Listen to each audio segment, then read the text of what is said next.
ગુજરાતમાં 8 અને 9 એપ્રિલને કોંગ્રેસનું રાષ્ટ્રીય અધિવેશન યોજવાનું છે. કોંગ્રેસ પાર્ટી દ્વારા અધિવેશનને લઈ તમામ તૈયારીઓ પૂર્ણ કરી દેવામાં આવી છે, ત્યારે ભાજપ દ્વારા આકરા પ્રહાર કરાયા છે.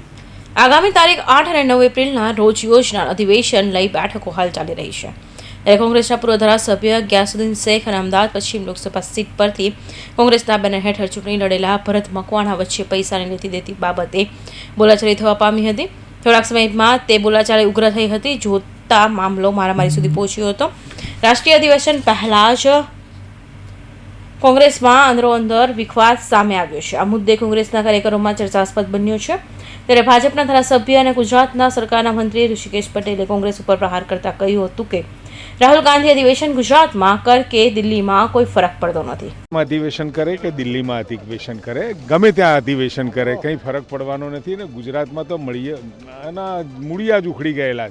કોંગ્રેસ જેવું ગુજરાતમાં કંઈ બચ્યું નથી. અને ખુદ રાહુલ ગાંધીજીને કહેવું પડે કે અહીંયા બે પ્રકારના ઘોડા છે અને સ્ટેટમેન્ટ આપ્યા પછી પણ આટલા દિવસ પછી એ બાબતનો કોઈ નિર્ણય ના લઈ શકાતો હોય.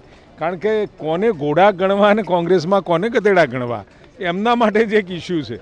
એટલે જરા આ તો ઠીક છે, હવે અહીંયા આવ્યા અને બેસશે અને જોશે આખું એમનું જે આખી મિટિંગ પત્યા પછી તમારું પણ રિપોર્ટિંગ શું આવે જોજો. ગુજરાતમાં અધિવેશન કરે કે દિલ્હીમાં અધિવેશન કરે કોઈ ફરક પડતો નથી. કોંગ્રેસમાં કોને ઘોડો કહેવા અને ગધેડા કરવા એ કોંગ્રેસ જ નક્કી નથી કરી શકતી અને ગુજરાતમાંથી કોંગ્રેસના મૂળિયા જ ઉખેડી ગયા છે. કોંગ્રેસના કાર્યાલય ખાતે કોંગ્રેસના બે નેતાઓ વચ્ચે થયેલા મારામારી બાબતે સૂત્રો દ્વારા મળતી માહિતી મુજબ આ સમગ્ર મામલો 15 લાખ રૂપિયાની લેતી દેતી બાબતે આ માથાકૂટ થઈ હોય તેવું જાણવા મળી રહ્યું છે.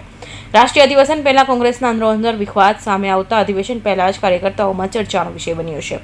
ત્યારે ભાજપમાં પણ આ તકનો લાભ લઈ કોંગ્રેસે આંતરિક લડાઈનો ફાયદો ઉઠાવી પ્રહાર કરી રહ્યું છે. કૌશિક પટેલનો report, Hind TV news, Surat.